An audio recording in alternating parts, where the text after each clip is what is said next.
Hiya, Deck. Brian? You wouldn't have come if I just asked you to. Sit down, pal. Come on, don't be an asshole, Deckard. I've got 4 skin jobs walking the streets.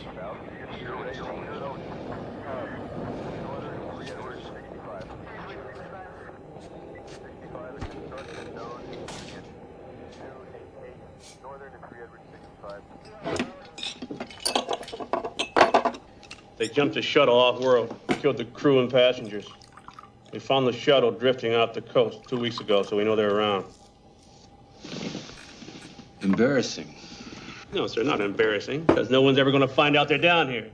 Because you're going to spot them and you're going to air them out. I don't work here anymore. Give it to Holden. He's good. I did. You can breathe okay, as long as nobody unplugs them. It's not good enough. Not good as you. I need you, Dex. This is a bad one. The worst yet. I need the old Blade Runner. I need your magic. It was quit when I come in here, Brian. I'm twice as quit now. Stop right where you are. You know the score, pal. You're not cops, you're little people.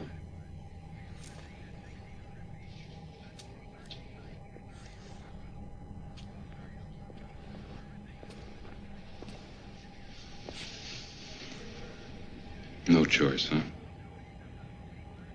No choice, pal.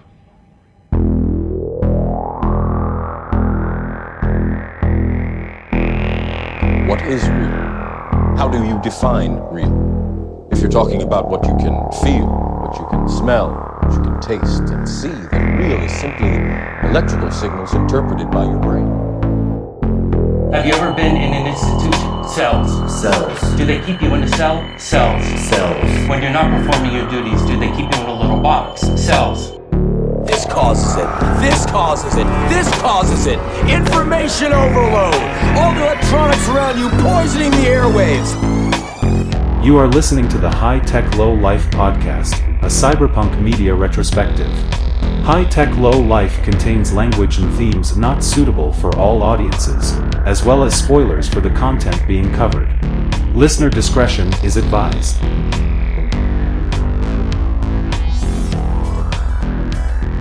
Wake up. Time to podcast. Welcome back, everybody, to the High Tech Low Life podcast with your hosts, Eric and Josh. I'm Eric. I'm Josh. And this week, this is a special week. It's our 50th episode for one.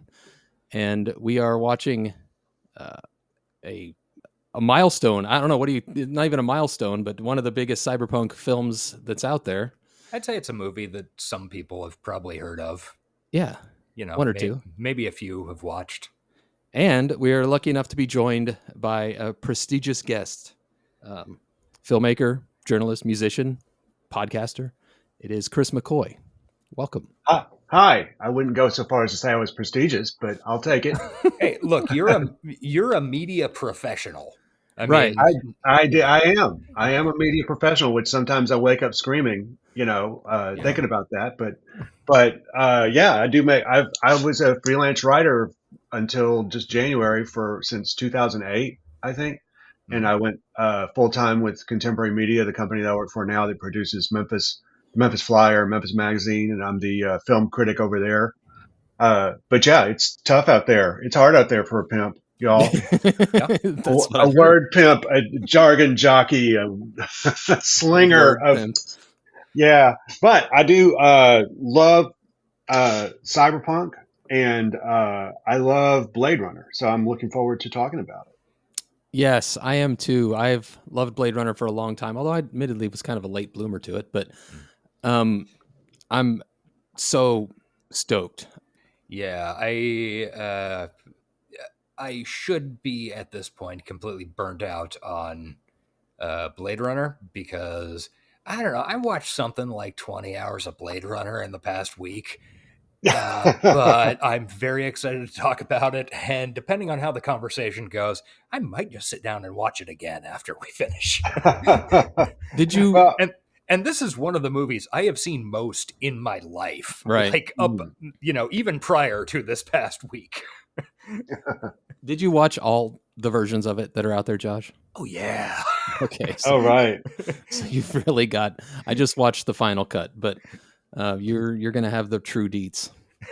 Well, I watched. So I did not see Blade Runner in theaters. I'm old enough to have seen it in theaters, but I was not allowed to go because it was R-rated, and I was raised in a rather strict Mhm. fundamentalist household. But they always loved that I read books, which was even more subversive than going to the movies, of course. Right. And so my weird perspective on Blade Runner is that I actually read Do Androids Dream of Electric Sheep Oh, as wow. when I was like 12, maybe Yeah. years old. I was I mean, I like read everything I could get my hands on, Yeah. you know, and was a huge science fiction nerd. And I wanted to see Blade Runner because Han Solo was in it, you know, Yeah. how Right. much Yeah, cooler of can it course. be? But I didn't get to see it. I saw it on VHS during the home video era, Yeah. and was blown away. But the version that I saw was first was the theatrical release with the Voiceover and voiceover, and I still like the movie a lot, but I mean, yeah. I definitely feel like it doesn't it's not the same. And I love noir too, and maybe some of my like really deep level film noir also comes from Blade Runner Yeah. as well. It is But definitely that. I do also remember the director's cut, because Blade Runner was like one of the first director's cuts, Yeah. you know, that Yeah. was called that. And I remember seeing it and I was like, oh yeah, it really was a revelation, It you know. yeah, we can once we get further into the movie, yeah, we will talk more about that, but god, the difference between the theatrical cut, if you've only seen that, and the director's cut is such a shock. Yeah. And I mean, the theatrical cut has its charms. I mean, Harrison It's Ford's it's shorter. it's shorter. Harrison Ford sounds as bored and stoned as he can possibly get, which is shockingly, I mean, like impressively bored and stoned. Yeah. He's like a professional at that. It's true. You know the story about the was it Mary from Peter, Paul and Mary seeing Star Wars for the first time, and she sees Harrison Ford pop up, and she had no idea that he was like an actor, Mhm. you know, and she yelled out, "Oh my God, that's my pot dealer!" So yeah, he's impressive. He can be, you know, he's a big stoner. Everybody was. Yeah. Everybody on that set was. You know, George Lucas was a notorious stoner. There's a very funny story about him getting picked up for some early day shoot for, I don't remember if it was which one of the Star Wars movies it was, but he's getting picked up by the studio limo. He runs out to the limo right as it arrives and says, "Does this car have a lighter?" No. "Do you have a lighter?" To the driver. No. He says, "Okay, I'll be back in like 5 minutes." Runs back into the house, comes back out to the limo with like a pot that you would put on the stove, and he sits in the back of the limo and keeps opening it, and it's hot. He's got an oven mitt in one hand. He didn't have a lighter anywhere. He stuck a pot full of pot on the stove, heated it up as hot as it could get. Oh, He's just breathing it in. Yeah. Hey, he was vaping. Yeah, exactly. Yeah. Proto vape. Yeah, exactly. Just boiling off the volatiles, just the good stuff, you know? Yeah. This is appropriate conversation. We're recording this on 4/21. Yeah. Right, yes. Yesterday was a national holiday. Yeah, I saw Muck Sticky last night, who was a stoner rapper from Memphis, it was his homecoming gig. He hadn't played here in 5 years. He lives on the beach now. Nice. Yeah, it was really very stony and huge. I mean, I don't even know, there were probably 500 people there. It was a big show. Mhm. And then in Memphis yesterday, I'm in Memphis, by the way. And in Memphis yesterday was Cooper Young Porch Fest, which was a kind of this thing that started during the pandemic, where people have in this neighborhood in Memphis have bands on their front porch. Oh, we've done that here in Kansas City. At least we used to before Oh, the pandemic. isn't it so much fun? Yeah, it's cool. Yeah, I probably saw like 12 or 13 bands total yesterday. I love it because it usually takes place in like an old neighborhood with the old houses that have, porches big enough to accommodate a band. Yeah. And it's always, if you love houses and you love music, it's a great time. Yeah, it really is. I wanted to point out, we haven't mentioned yet that the way we discovered Chris was through Astronomica. So I wanted to give them a shout out. You play Augie, which is these last several episodes has just been a delight to listen to. So I wanted to give you your kudos on that. I appreciate that. I've had so much fun, and I've been friends with all those folks for years. And I had listened to the podcast on and off when they asked me to come on and play with them, and I was like really, I've just had so much fun with it, and it's the live play. It's weird. It's like it's like improv comedy, but it's not. But the randomness is like thrown in through dice with the dice, if that makes any sense. Because I mean, and I'm a role player. I've played. I started playing. Well, also to tell you how old I am, I started playing Dungeons and Dragons because of E.T. Sure. So I've been playing forever, but it's also we're trying to make good radio, at the same time. So it's kind of the bottom line for sure. Yeah, and it's a different experience, but I like it. It's more disciplined. I'm always the kid. What's his name on Stranger Things? Is it Dustin, the younger brother who's like, I just want to play Dungeons and Dragons? Like that guy. Yeah. That's me. Yeah. Like at all times. Like I just want to play, So it helps us be a little more focused. Although if you heard some of our actual recording sessions, Kristen does a really good job as an editor. Good job as an editor. Having hung out with Stan and Jeff and Colin, I assume that is the case. Yeah. But it's great. It's great though that the story has mutated in ways that I don't think any of us saw coming, really. And it's got a really strong story. That's what I like most about it. Is we're really devoted to that, first and foremost. But yeah, y'all. Listen, it's a lot of fun. Yeah. I am a little hesitant and embarrassed to admit that when you first came on the show, I was like, "Oh, who the fuck is this guy?" Me too. I'm gonna miss Anton. Yeah, miss Anton. What the fuck? And dude, the flavor that Augie has brung with his neuroses.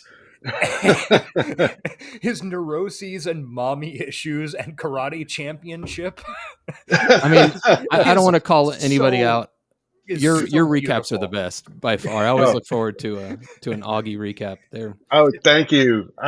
Thank you. Hey, the thing about Stars Without Number and the thing about Augie is Augie was a completely random role. Like I would not have chosen this character if I was choosing a character. Basically. Who builds a hand-to-hand specialist in a spaceship game? Yeah. When you have a 12 strength, too, But it all worked out. I think that's really a tribute to the system. And don't forget, it's sister game by the same maker, Cities Without Number, which is the cyberpunk version. So yes. That's right. I want to. Yes. Okay. But speaking of cyberpunk, before we get to the movie, we do have a couple of things we do every week. We have our dystopia talk, which this week we're recording a little in advance, so we can't really get too in depth. But I want to mention it's very funny that the Cybertruck, every single Cybertruck from Tesla was recalled because they can just go maximum speed without you wanting them to, and that's not good. Yeah, the hilarious thing about that is that Eric undoubtedly remembers this. 25 years ago now, when I was working at an auto parts store, like probably a year or two into me working there, we started selling a lot of these really cheap, really stupid looking, theoretically looking like extruded aluminum pedal covers Mm-hmm. for cars that were like, because it was right when Fast and Furious hit. Right. Yeah. And they looked like cool anodized aluminum, and like I don't know, bought super lightened aluminum pedals from Japan or something, but they were just pieces of plastic shit that like screwed to your regular gas pedal. And they were wildly dangerous because they were pieces of shit that would just like break and slide off all the time. It turns out the gas pedal's an important part of the car. And it turns out that, yes, that is exactly what Tesla did. It's just, Wow. it just kind of slides on and then slides off. And so if you're pushing it hard, the glue can break and it'll slide up and wedge underneath the firewall. Yeah. And just hold your pedal down. Yeah. I did not hear those details. That is absolutely terrifying. Yeah, I saw the original TikTok, I think, that sparked it off, and the guy showed, and yeah, it's pretty obvious when you look at it. There's just a cover that slides over the metal pedal, and yeah, it can just go up and wedge. I saw my first Cybertruck in the wild last week here in Kansas City while I was walking my dog, and I feel like they're just like a big sign that says I'm a rich douchebag. Why call it Cybertruck? I don't understand where the cyber thing comes from in relation to this truck. Well, according, if you look up the Blade Runner Wikipedia article, and I found this last night, in the legacy section, it has a picture of a Cybertruck that says Tesla's Cybertruck was heavily inspired by Blade Runner. And of course, I immediately sent. Okay, let's see. Actually, there's a quote here. The design of Tesla's Cybertruck was inspired by the film. Prior to its release, Elon Musk promised it would, quote, look like something out of Blade Runner. Which is everybody says that. Yeah. Which is clearly a lie because literally nothing in Blade Runner looks stupid. It doesn't look like Sid Mead at all. Sid Mead loved those like flowing and pipes and I did not know he took the inspiration from, or supposedly, I thought it was supposed to be like, honestly, Transformers is the closest thing that comes to mind, but even their cars look nicer than that thing. It's the dumbest goddamn. It's the biggest lie I have ever seen on Wikipedia, and that's saying something. All right. We should do a few quick recommendos, I guess. Is there anything you've been watching or listening to, reading, whatever, that you'd like to plug? I actually don't have any this week. We recorded our last episode 3 days ago, and I don't have anything new. So, Josh, do you have anything, Chris? I have. First, I'm going to say I will recommend 1000 Lights, available on Bandcamp, the Haxon recording, and also the 3NC EP. That's Chris's band. I got the records, I don't know, 6, 10, I don't know. What is time anymore? Sometime in the past year, after seeing him mention it, and was like, okay, I'll give this a shot. And it is the type of thing that works perfectly for me. I really like the noise aspects. Yeah, that's always been your jam. Yeah, I feel, I don't know, it feels at times like old Butthole Surfers, some Sonic Youth. I really dig the shit out of Chris's band. Thank you. Yes, you should. I will second that recommendation. Okay. I just didn't want that. I just didn't want that, recommendo to go under the wire. I think actually I might have recommended it. You did on the show previously. Okay. I don't know if it was this show, one of our shows you recommended it on. Yeah. I appreciate that. Yes, I've been playing rock and roll since I was 15, and we're working on a new record. But Haxon was actually recorded live. We did a live soundtrack to Haxon, which is a Swedish proto horror film. Yeah. from 1922. It was at the time, it was the most expensive film ever made in Europe, which is about witches. And it's got some just amazing, incredible visuals. And we were commissioned to do a live score for it by Crosstown Arts, which is an organization here in Memphis, in their theater. And when we did it, unbeknownst to us, they actually recorded it on Pro Tools, and it was a really good recording, and we nailed it the night of. So when you hear that record, there's like 200 people watching us, like, do this. uh, uh, it was seriously one of the best live recordings I'd ever heard, and we took those recordings to the and then mixed them and mastered them, and so Haxon was 148 or so minutes long. We took about the best 30 minutes of that, and because we thought about releasing the whole thing as a but the Pro Tools crashed in the middle of the show, so it's impossible to sync it up. They didn't notice for 3 or 4 minutes that the Pro Tools had crashed, so you can't actually sync it up anymore. Yeah. So we took the best like half hour or so of that and gave it a really thorough mixing and mastering, and that's became the record. But it's great. I'm super proud of it. They were like, you can do this choose. They gave us a choice of like 3 movies that they had the rights to, and I'd actually seen Haxon before, but the version that I'd seen of Haxon was 78 minutes long, and which was an edit that had been released in the 1960s with William Burroughs doing like voiceover for it, and so that was what I thought we were going to do. But then they were like, no, it's the Criterion restored version that's 148 minutes long, and when I was talking to them, they were like, you can use your own material, your existing material, to do. You don't have to like write something entirely new. You can adapt your songs. So we had about 60 minutes worth of songs, and I thought we were doing 78 minutes, and I was like, okay, this will be easy, we can do this. Yeah, that's doable. A little riffing and extended solos.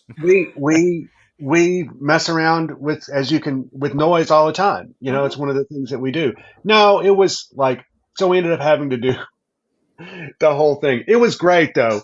I'm super proud of how it came out, but I will laugh to this day at my drummer that there was this whole section in the middle where he was supposed to keep like a 16th note disco beat on his Jesus Christ. for like a long time, and we listened to the recording. I was like, oh, that didn't last. He made it like, he made it like 3 minutes, and he's like, fuck this, I'm not doing this anymore. I'm no drummer, but I don't think I have that. Completely understandable. Yeah. But yes, thank you. If you want me if you want recommendations from me, somebody who absolutely watches movies for a living, I'll tell you the best thing of the year so far to me has been Dune Part 2. Agreed. It's tremendous. It really even exceeded my expectations.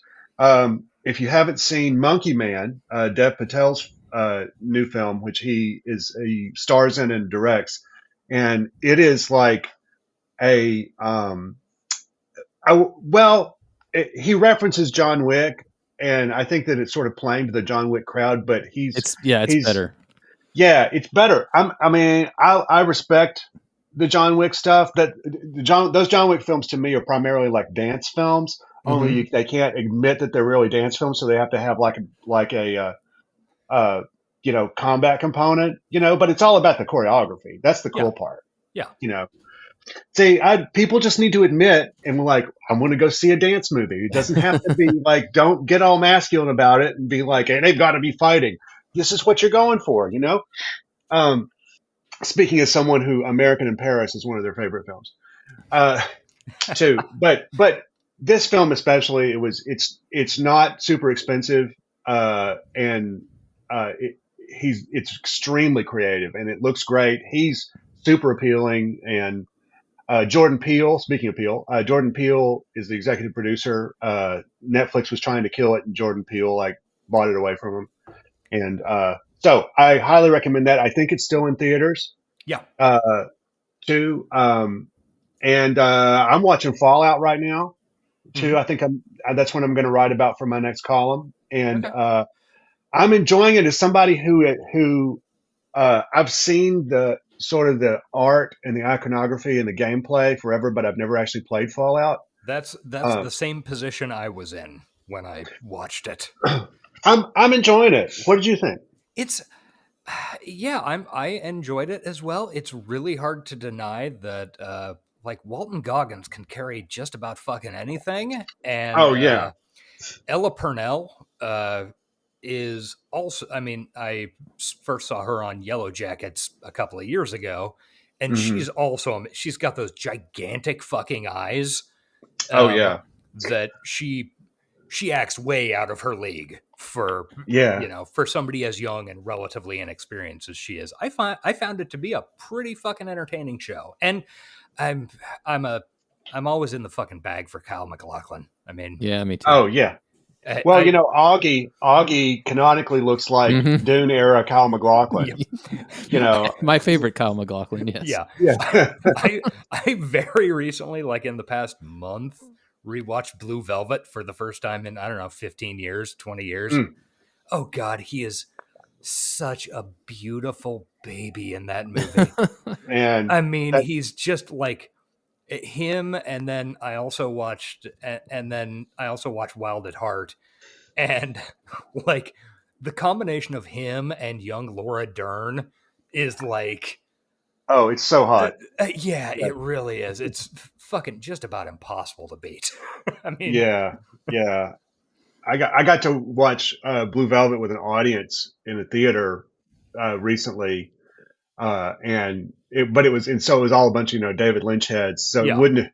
I was like, this is even better than like having actually seen it, first run in the theater, because this is like Yeah. people who are drawn together by their love of this material already, by this, and it was great.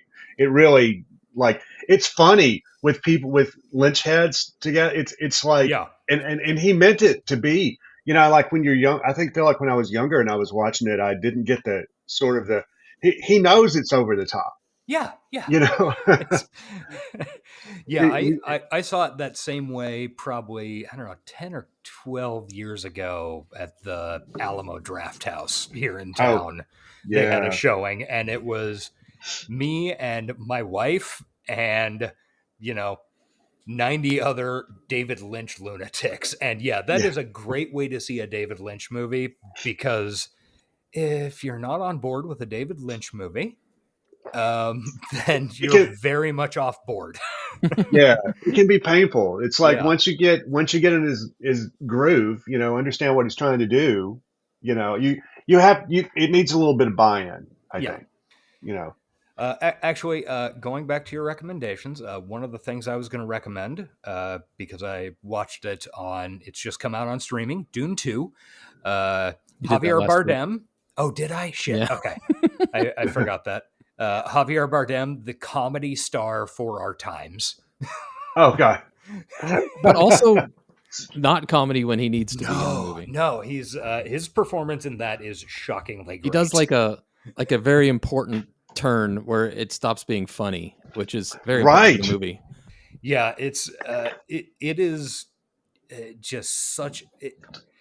I really, really hope he gets a supporting actor nomination. I Me don't too. think he will, because it is a little too funny at points, but I Mhm. really hope he gets a supporting nomination, because it is hilarious, but really nuanced hilarious. Yeah. Yes, and Zendaya is the same way. Not Yeah. It's Oh so yeah, hilarious, but like that is on its surface, I think a performance as just sort of a basic romantic lead performance. oh yeah, But she it's killed. but it's Yeah, really much more nuanced than that.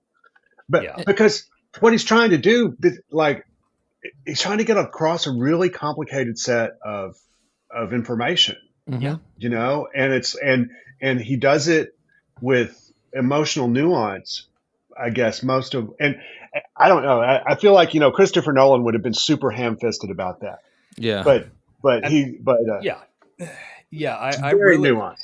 yeah, I really like just about every Chris Nolan film, but he couldn't have done this. I mean, No. that's a totally different skill set. You know what else, Chris? I want to thank you for bringing up Zendaya because She's Michi? Zendaya plays a character in Dune that was played by an actress in David Lynch's Dune. Oh, shit. Who Yes, might we just should. be in the movie we're talking about today. We should talk about this movie. Let's do that. Let's do that. Yeah. Was that the most convoluted segue that's ever been attempted? That was on a podcast? That was a perfect segue, and I love you for it. Yes, Blade Runner. It's time. It is time. 1982. Directed by Ridley Scott, written by David Peoples, Hampton Fancher. Based on the novel "When Androids Dream of Electric Sheep." Yeah. Hey, what you guys think of the movie? Is it a good movie? Yeah, it was okay. B+. Yeah. Hey, look, a B+ is a full letter grade higher than we have ever given anything. That's true. So. Yeah, I think I obviously love Blade Runner and have for a while. Yeah. It's I think it might have been off the air. I don't remember. No, I think it was just earlier in on the air. It's maybe the movie I've seen most in my life. Mm-hmm.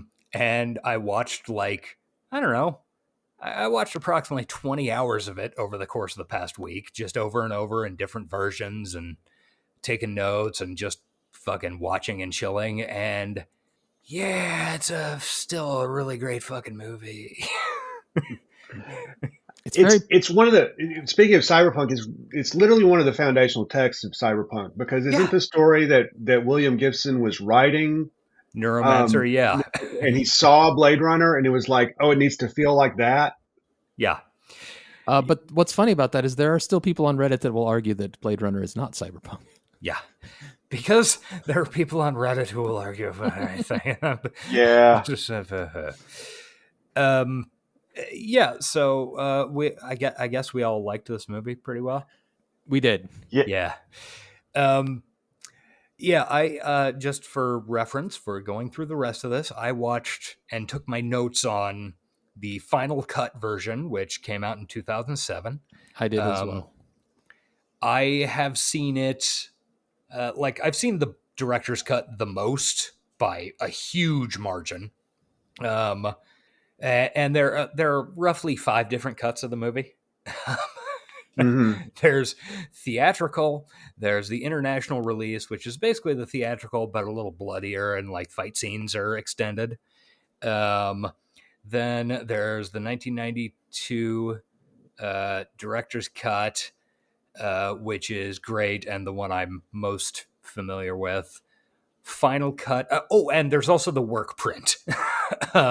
Yeah, which is long and kind of drags.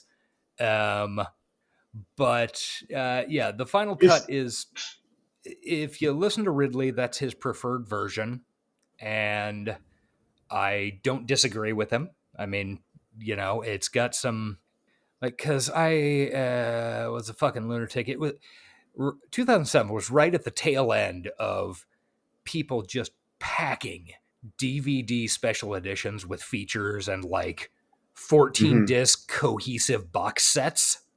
And I, of course, in 2007, when it was announced, went out and bought the, I think it's a 6-disc set packaged in a plastic briefcase that also has a little 1/64th scale spinner toy in it and a little chrome-plated plastic origami unicorn. Nice. Because I'm a dangerous lunatic and should not be let out in public. So that's the work print that was actually aired by mistake at the 70 millimeter film festival. Yes. Yeah. Okay. I have not actually seen that. It drags. It's clearly a work print where, takes go on too fucking long. And you can see this movie is this movie has a lot of problems because it's, in many respects, it doesn't work. But when you look at the fucking movie, you go, wow, there is nothing I want more than this movie. It's perfect. Yeah. Everything about it is somehow wrong and broken, but it's also maybe the most beautiful and coolest looking movie of all time. And you just want to stare at it. Yeah, and it inspires you to build automobiles that look like. Sorry, that's not true. It is. Oh yeah, and sometimes it inspires douchebags to do things. You know, Yeah. like the Bible. Yeah. Yeah, actually, Cool. that's a good metaphor. Blade Runner is the Bible. Yeah, it's the Bible Yeah, of cyberpunk. Kind of the cyberpunk Bible, yeah. Yeah. That Neuromancer, which came out at basically the same time. Well- So I wanted to ask you, Josh, since you were there when it happened, what's the first version of Blade Runner I saw? Would that have been the 92 director's cut? Yeah, 100% the director's cut. Okay. Because I saw Blade Runner. It was probably either on cable or possibly VHS, sometimes late 80s.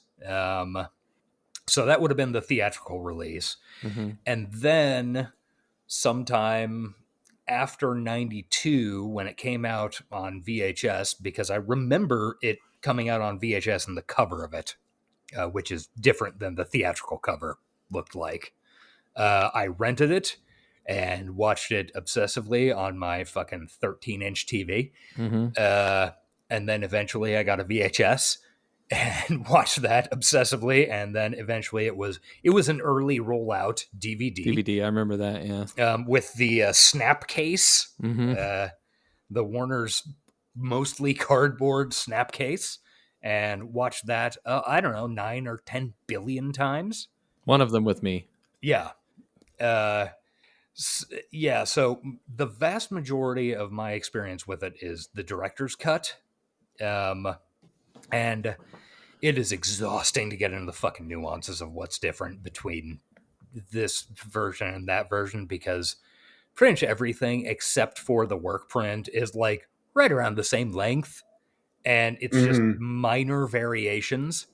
But you see when you're watching the movie and you watch them back to back, you can see, like, in the director's cut, there are some slightly wonky scene rhythms that Ridley ended up cleaning up in the final cut version.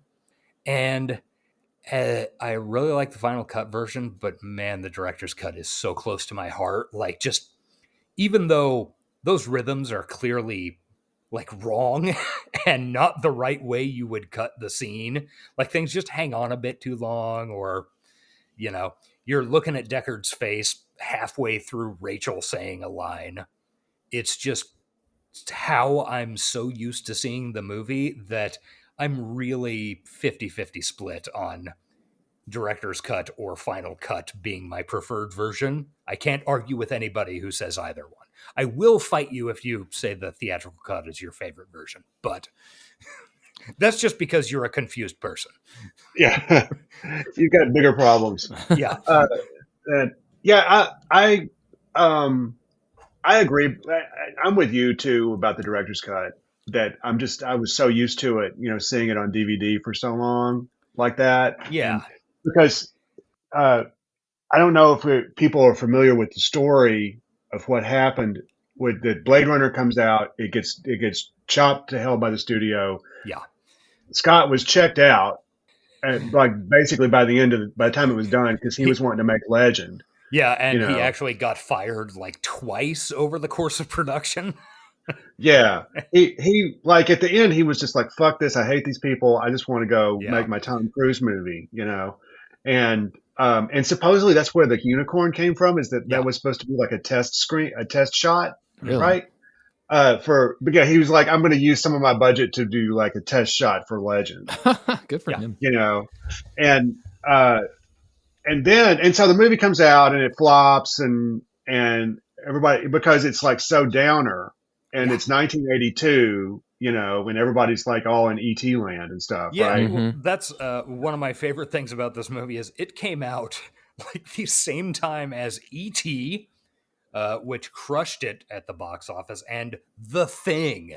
Oh, wow. Yeah, Like, which was also crushed at the box office by what a fucking couple of weeks at the box office. I mean, that whole summer is amazing. That whole summer is like Wrath of Khan is that summer. Yeah. Too.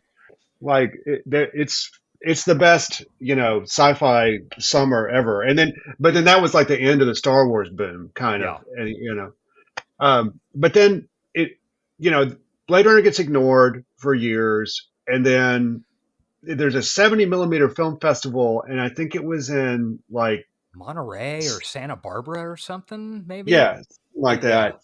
And so they thought they were like, because seeing something on 70 millimeter celluloid, it's really an amazing, It's fucking cool. It's great. It's a great Yeah. experience. But there weren't a lot of prints that were floating around, so they got Blade Runner because somebody had remembered liking it. That was in the festival too, and but what they ended up with, I actually heard that the reason they specifically chose it is because the festival director was a huge Vangelis fan. Oh, okay, So, yeah, that makes sense. that does make sense. Vangelis features prominently in this film. yeah, Yeah, and then but they got the work print, right? yeah. They accidentally, when they asked the studio, they accidentally sent them the work print and so the people who were watching this work print, and they were like, this isn't not the one movie that I remember.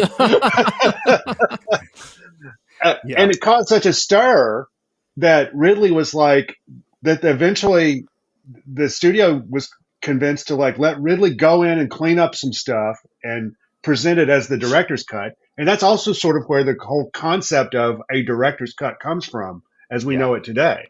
Well, there are a lot of things in Blade Runner that are where the start of a lot of things are today. Yeah. Right. Well, and also, 1992? Let me.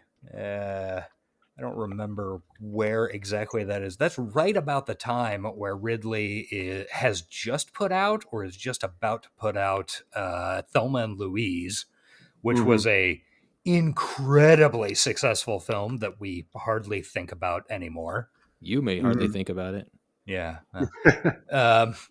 Fucking IMDb is broke for me. But so he suddenly had some power. I mean, like, actually, I think that was just after Thelma and Louise. But yeah, if you hear him tell it though, he was the same. He was like, he had written Blade Runner off. He was like, that was a bad time in my life, because apparently the entire production of this film was misery for everybody involved. Oh yeah. It's insane if you watch any special features or any interviews with people. It's like 50 straight days of night shoots, nearly all of it in fake rain. Like, he gave Harrison Ford fucking trench foot because he had to run around in fucking puddles for weeks on end. I mean, there was nothing about this movie that went smoothly at all. Yeah, Harrison Ford and Sean Young hated each other. It's one of those examples. It's like, it's similar to how Casablanca is stood up as a refutation of the auteur theory. This movie is an example of is a refutation of, for a film to be good, things in production have to be good, because there was nothing good about this.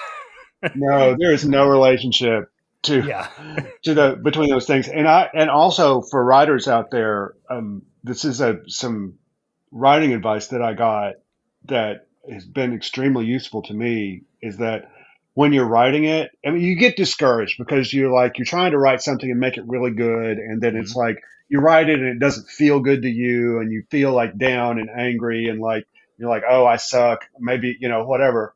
But then if you go back in like a few weeks or whatever and read it, you're like, oh, that wasn't so bad. Right. I've had that happen with like this podcast. Yeah. I've edited it and been like, this is terrible. And a few days later, like, wait, that wasn't so bad. Yeah. Right. You can't trust your feelings. No, not in the moment. Not in the moment. No. And that's part of I call it the psychic violence of creation, is that you've just got to like learn to be masochistic about it to some extent. Violence of creation. Yeah. So yes, Blade Runner is a prime example of that. Everybody that was involved with it like hated it and thought it was a blight on their lives until like a decade later, and they were like, I think we were onto something. Except for Rutger Hauer. He seemed to be happy the whole time. He bought a fucking boat that he named Blade Runner.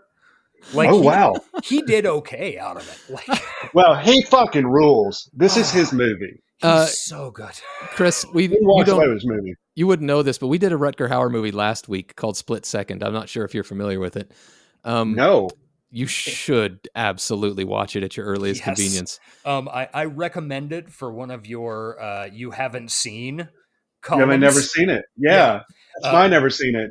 But it's so good, man. And like, it's a B movie, don't get me wrong, but it's like legitimately a good one. And I've just been feeling nothing but Rutger Hauer love for like the last 2 weeks here as we're watching these two movies back to back, because the dude makes decisions and he just plows in head first, and I love him.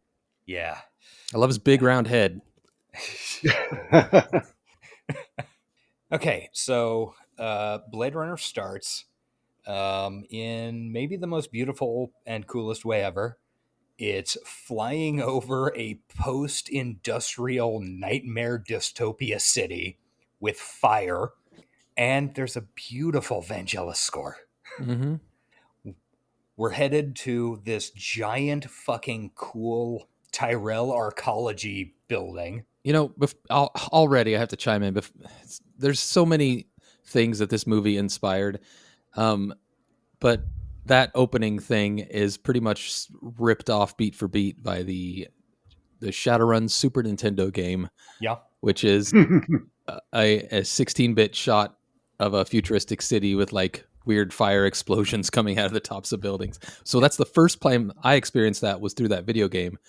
Blade Runner does it better, of course, but it's always been iconic in my mind.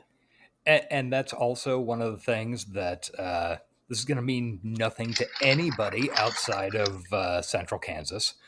But one of the things I have always enjoyed about driving home from my dad's house in Hutchinson is coming up on McPherson at night, where there's a fossil fuel refinery on the edge of town that occasionally blasts fire out. Yeah, it's very cyberpunk when you're driving through McPherson at night. Yeah, I grew up McPherson. there.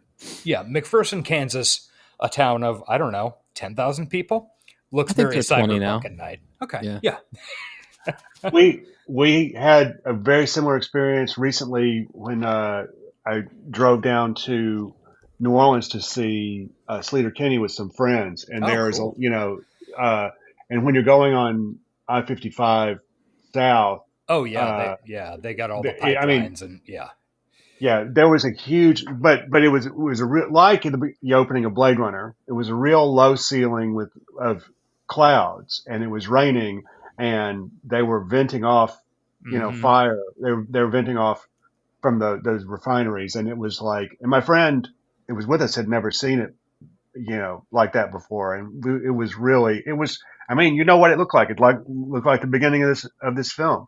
Yeah. I think one of the things about that is interesting about this film is what it said that came true, and what didn't, because it was, it's making predictions about Los Angeles 2019, which is in the past now. Mm-hmm. Yep. But I mean, I was shocked to find in LA that there really is like actual fossil fuel production going on inside the city. Oh yeah. That's real. Yeah. Yeah.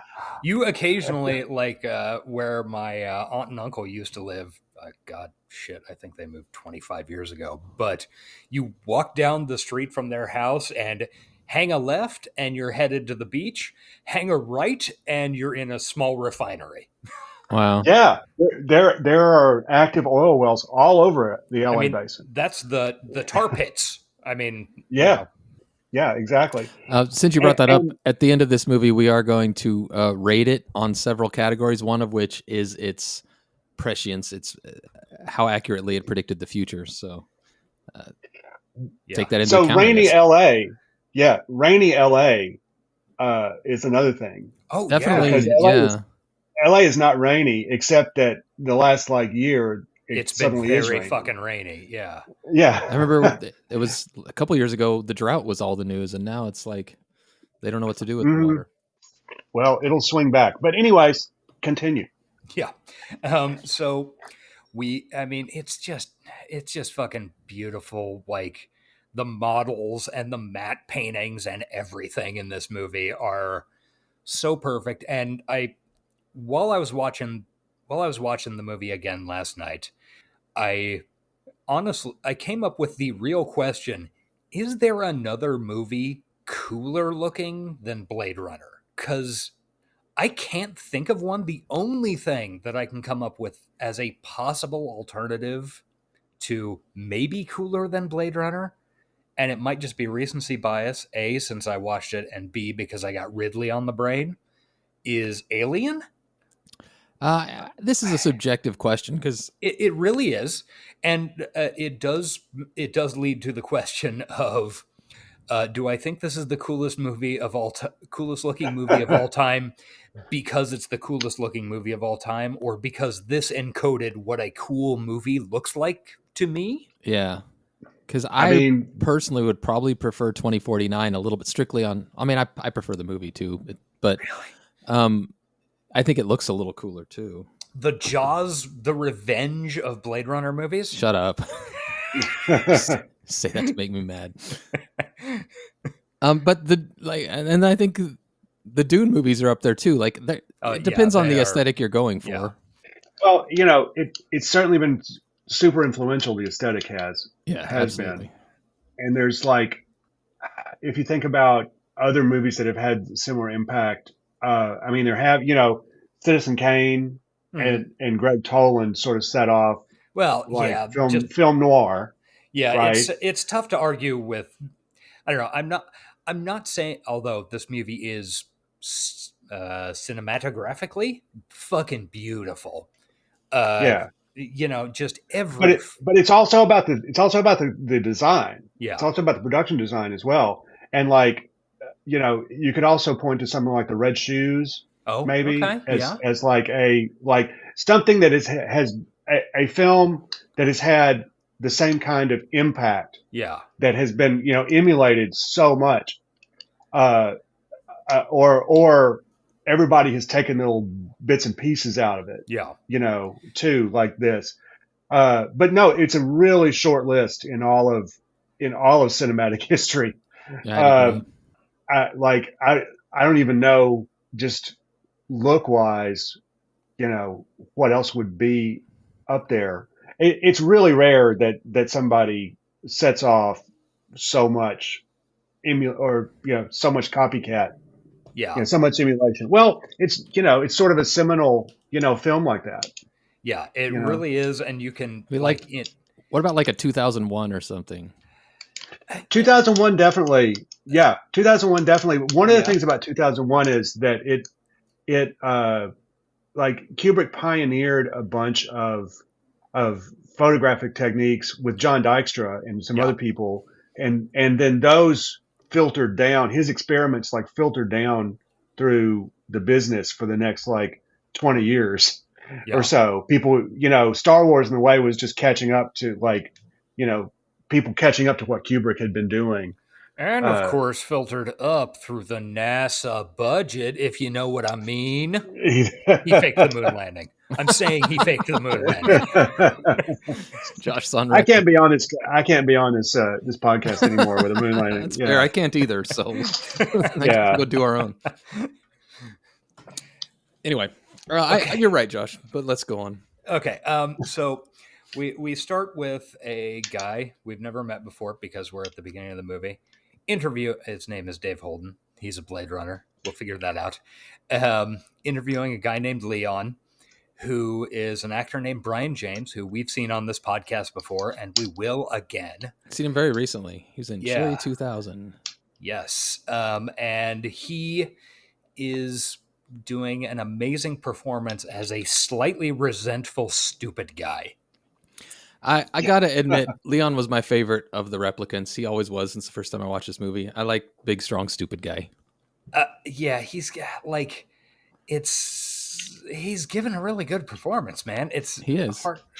It's tough to argue with. Anyway, he's hooking him up to this super lie detector thing to determine if he's an android and if he has emotions, or if he's an android or if he has emotions. And you've heard a clip of this at the beginning of the show in our theme song. Yeah, I've heard that clip 11 billion times. Yeah. And It's the Voight-Kampff test. Yeah. yes, the Voight-Kampff machine, which is the aluminum briefcase that my DVD set is modeled after. And it's another really cool little piece of design. Everything in this movie looks usable and used. Yeah. That's important too, because so many movies and shows these days are meant to be period pieces, but everything is, it's like they just bought it from the Sears catalog. When it's hard to make something look really old. That was one of the other examples I came up with arguing in my head about coolest looking movie. The original Star Wars, like George Lucas creating a used future where pretty much all your sci-fi before that is shiny brand new stuff, which he then he completely fucking abandoned for the prequels, but whatever. Right. Well, it's because they were newer. This was Star Wars was during a fallen civilization had fallen effectively, and prequels, everything was shiny and new because it was things were great. Yeah, I mean, I will say that aesthetic is what drew me to Star Wars over Star Trek as a young person. I don't know why. Yeah, but it always did. Okay. Well, and when Trek, okay, go. We're not talking about Star Trek. Keep going. No, please go. No, I don't. No. Okay. No, because I want to talk about the Voight-Kampff test. Okay. So there are classic questions involved. Go ahead, Chris. Well, that's something interesting now because we have to now figuring out what is faking being alive and what is actually a living human being is like a thing that is happening in people's lives. It absolutely is. For real. Yeah. And so it's interesting that they, they focus on empathy, and this comes straight from Philip K. Dick. Yeah. Right. Is that they focus on, are you empathetic towards other humans or other life forms or not? Assuming that machines can't just fake that. Yeah. But I love this whole sequence from the film because it looks so cool. You're introducing the visual aesthetic with the big shadows and the fan, which is like just been ripped off like tens of thousands of times. Yeah. I love how Holden is annoyed during this whole thing. He just doesn't really seem like he wants to be there. Yeah. Yeah. In answer to your query, they write the questions down for me. Yeah. And exactly. The fan is like somehow the way the fan looks at the top of the frame is somehow larger than the room they're in. And it's just rotating so slowly. This movie is beautifully shot by Jordan Cronenweth, I think is his name. The fucking play of light and shadow in this movie is like serious. The whole point of the Voight-Kampff is it's a super lie detector. It can tell from, as we learn in a later scene, so-called blush response. Let's see, where pupil dilation. Yeah, there's a specific way that he says it. Fluctuation of the pupil, which is, just all sorts of unconscious and uncontrollable reactions to these questions. Yeah, it's because the replicants can fake emotion and empathy, but they can't fake the biological responses. Yeah, they can fake knowing the answers. Yeah, but they can't fake the reaction to thinking the answer, I guess. So then Brian James. But we're already here, already in the very first scenes of the film, talking about the question of what is real consciousness. Yeah, what's a people? And what is people, right?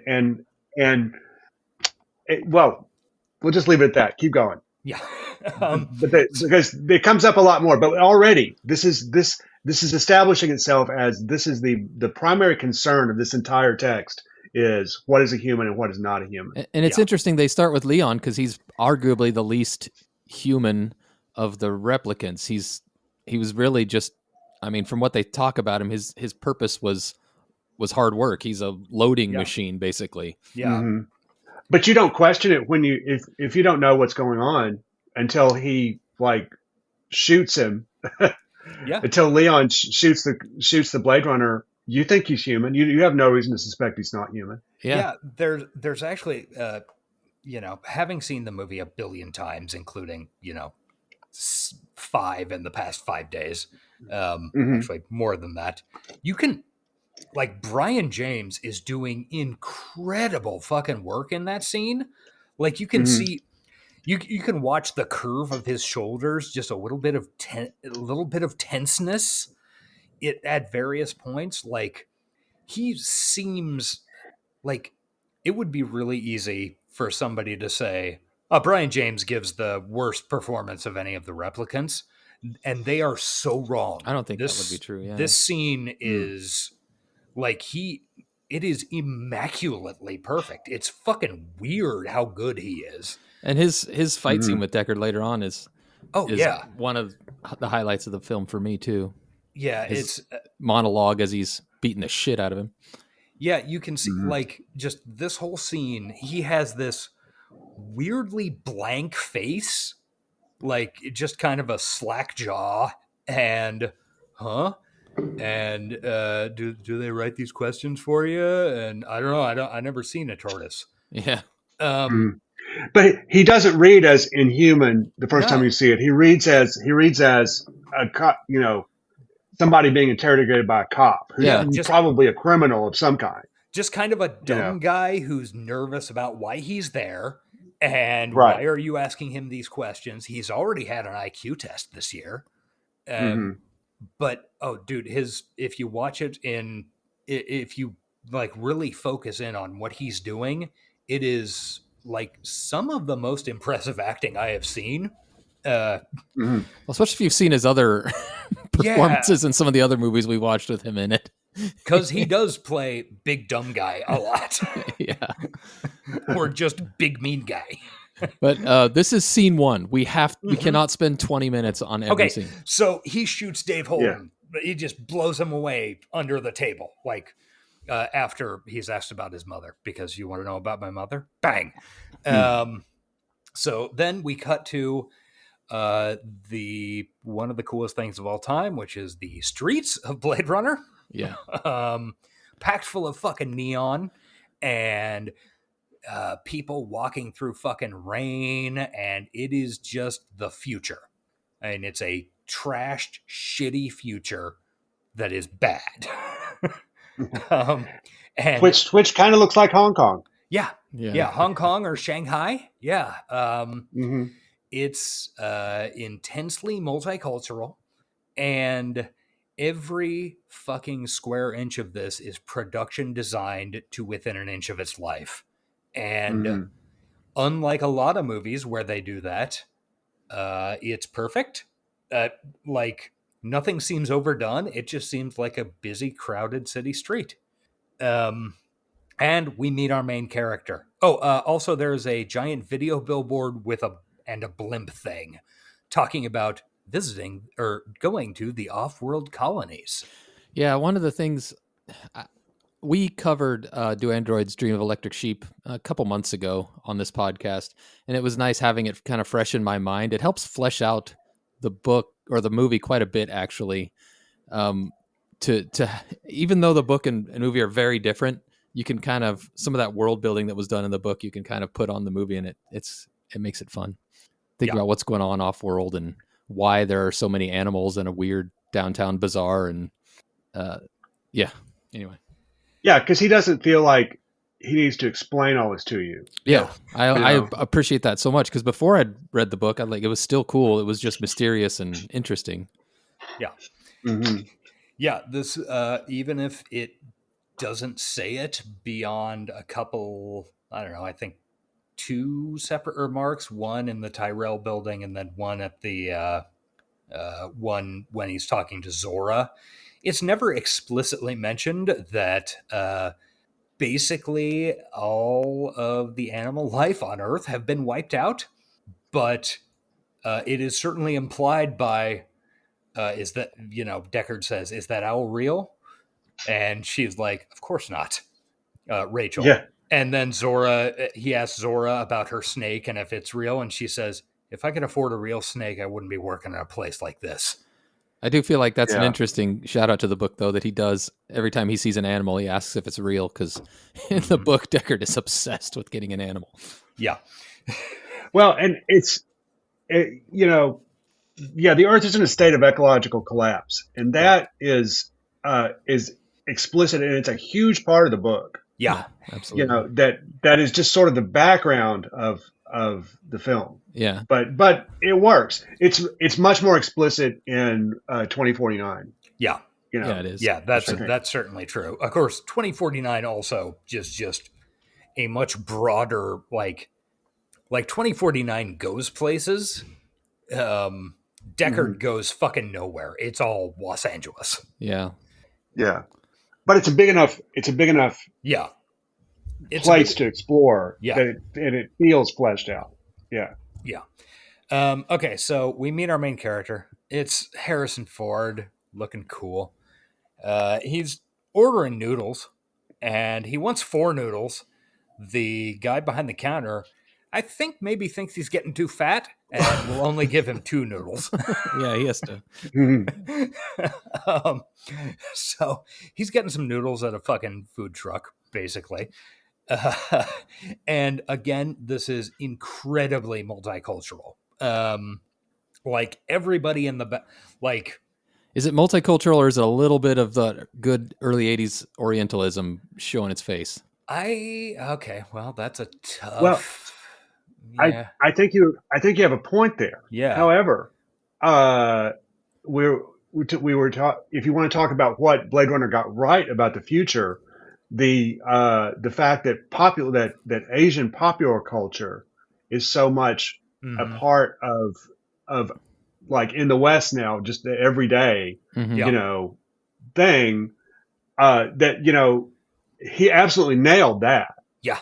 Like there are parts of LA. I mean, shoot, just go to the Grove next to the swanky mall next to the La Brea Tar Pits, and you can walk through the farmers market through there, and it feels like this, and everybody being familiar with Japanese culture, Japanese and Korean popular culture is like, yeah, that's just where we're at now. Well, I mean, even beyond that, within the past couple of months, I was looking for, because I'm a nightmare animal, looking for the box set of Terminator films, because at some point, Eric and I are going to sit down and do Judgment Day and record us watching all 6 Terminator films in a row. Oh, wow. It's going to be a rough day. Yeah, it's Judgment Day. Yeah. So I was looking for those, and I went to a couple of stores in our local mall here in Kansas City, and I was utterly shocked because I remember, like, in the 90s, trying to find anime, and like, I don't know, Ghost in the Shell, which at the time was the biggest fucking anime of all time. And it was hard to find. And now half of these fucking stores where you would buy videos are 90% fucking anime and manga. And it's honestly amazing how much exposure that I really hate saying this, but kids these days I have a art teacher friends who are like, just draw something that doesn't look like an anime character. Just try it out, I bet. Yeah. Yeah. It's really impressive how much kids these days are into, and just how available that stuff is compared to when I was a kid. Well, and if you want to talk about the influence of Blade Runner, one of the first movies to use it as a visual reference was Akira. Yeah. Yeah. So it feeds directly into, it's all circular, man. It's like a flat cultural circle. Fuck. All right. Okay, moving. We got to keep going. We got to keep going. Yeah. Deckard's getting his noodles, and then some a cop, and then the coolest guy in the world comes up behind him. And that coolest guy in the world is named Gaff, and he's Eddie Jimmy Olmos. I assume everybody calls him that. Eddie Jimmy, yeah. Yeah. Yeah. He is EJ.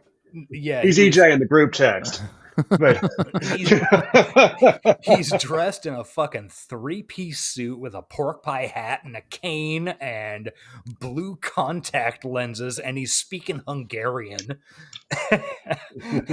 Definitely has a look he's going for that nobody else in the movie is anywhere near to. No human in existence has ever gotten anywhere near to this look. Yeah. Yeah.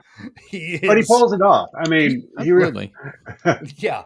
Literally anybody else, I would mock them for trying this. Him, if I saw him on the street, I'd be like, shit. Excuse me, sir. Can I step out of your way? Yeah. Because you look up air of menace in the dictionary, and there's a picture of Gaff. Yeah. Yeah. It's truly a wild setup for a character who's going to just keep coming back in the movie and being an asshole and very funny. So basically, Gaff would like Deckard to come with him, and fortunately, the noodle seller, I guess, translates, even though, according to the voiceover on the theatrical cut, he was talking city speak. Of course, I knew what he was saying. All good cops know it. Oh. Because it's just the most boring, fucking obvious voiceover in the world. Wow, I didn't realize. I never heard the theatrical version. I didn't realize the voiceover guts that. It's terrible. It's like the voiceover's response to the producers absolutely losing their nerve on this film, and just explain everything. I don't understand what's going on. Just the most like smooth brain, like money guys, completely running amok. It's really interesting. Like, apparently the original version of the movie had a voiceover, like a classic film noir voiceover. Mm-hmm. Yeah, that was planned. Yeah, that was planned. And then Harrison Ford said, when he signed on, I think we can do this without the voiceover. It doesn't need to happen. Yeah. Mm-hmm. And Ridley Scott was like, I think you got a point. And that's, we can convey all this and it'll work just fine. And so they shot the movie without a voiceover. And Ridley Scott was like, artsier? Yes. Yeah, exactly. And then when Ridley got fired for the second time in post-production, the producers were like, I don't understand anything that happens. Why don't you explain literally every word that comes out of anybody's mouth? And brought in some fucking rando to write a voiceover track explaining the entire movie. And Harrison Ford is clearly sitting in a VO booth going, so this is the point at which I realized it's more of a director's commentary. Yeah. Yeah, it's like androids are not people, but they are not just like metal robots. They are genetic clones. God. It's kind of want to see it awful. now. I assume there has to be a YouTube compilation of all the voiceover in Blade Runner. It does such a amazing and terrible job of making both the subtext and the text even more text. And like you were saying, Harrison Ford was like completely checked out. He was like, I don't want to do this. Yeah. It's truly impressive in how bad it is. Yeah, it reeks of contractual obligation. Yeah. Plus, probably stoned out of his mind, as we've earlier established. Oh, almost for sure. Certainly. Yeah. So anyway, Gaff says Harrison Ford, Blade Runner. And Harrison Ford can't argue with that. So he goes with Gaff to the police station, and we get another amazing, beautiful shot of a flying shot of the city at night. Mm-hmm. We go to the police station, which is another incredible set. It's Union Station in LA. It's this big Art Deco train station that they built some offices in the middle of. And who is sitting in this fucking office but one of the biggest guarantees in movie history, M. Emmett Walsh. R.I.P. About a month ago. R.I.P. Yes. Such a fucking great actor for 40, 50 years. In so many of my favorite movies. Yeah. And he is Captain Bryant, and he is a fucking dick, just the same as Gaff is. Yeah. Mm-hmm. And really toxic work environment in the LAPD, and which 2049 completely reinforces. But there's like attempted sexual assault on an android. It's an exciting and different toxic work environment. Yeah, exciting and different. Yeah, exactly. But it hasn't gotten better. No, it's just gotten like weirder. Yeah. Walsh is so good at being vaguely threatening yet also familiar. It's a small role kind of in the movie, but I really love the. Oh yeah, Bryant in this movie is so fucking good, and I have literally never heard, and I've never heard a single person say a single bad thing about M. Emmett Walsh. I mean, and he is truly up in that upper strata of guarantors of like any movie. I think actually he was one of the examples that Roger Ebert gave as any movie that has Harry Dean Stanton and M. Emmett Walsh like instantly gains a letter grade. Anytime they're on screen, they're like the movie works. Yeah. Yeah. And it is absolutely fucking true. I mean, the rest of this movie works too, but M. Emmett Walsh just elevates it as a total piece of shit. He's just a scumbag. In the voiceover, he after Bryant says something about, we got 6 skin jobs walking the streets, it cuts in and Deckard says, Bryant was the type of cop who in the old days would have called black people N-words, except he didn't say N-words. And it's another example of making subtext text. Another strike against the voiceover too. Yeah. Also, well, you get. I mean, like that's necessary. Yeah. Yeah, you really gotta just make that point. Oh wow, M. Emmett Walsh was in the 1990 series The Flash with. Yes, John he was. Wesley Shipp. I believe he played John Wesley Shipp's dad. Cool. So basically, Deckard is a retired Blade Runner. He was really good at his job, but now there are 4 Blade Runners, not 6. Don't worry about it. There's some confusion based on different cuts. There are four replicants walking the streets, and M. Emmett Walsh needs those taken care of. And M. Emmett Walsh is his old dad. Old boss. That was Freudian slip. Yeah. Yeah. I wish Emmett Walsh was my dad. Yeah. And he threatens him with like, if you're not cops, you're little people. So basically, which is just one of the great lines from this film too. It's also 100% reality. Yeah. Sadly. So basically Rick Deckard is now on the job to hunt down these 4 fucking replicants who ventilated Dave Holden. They are excitingly the Nexus 6 lines, which means they are more human than human, and like their baseline is borderline superhuman. We get introduced in mugshots to all 4 of them. Pris, a pleasure model. Your basic pleasure model. Your basic pleasure model. Zora, who was part of an off-world murder kick squad. Beauty and the Beast, she's both.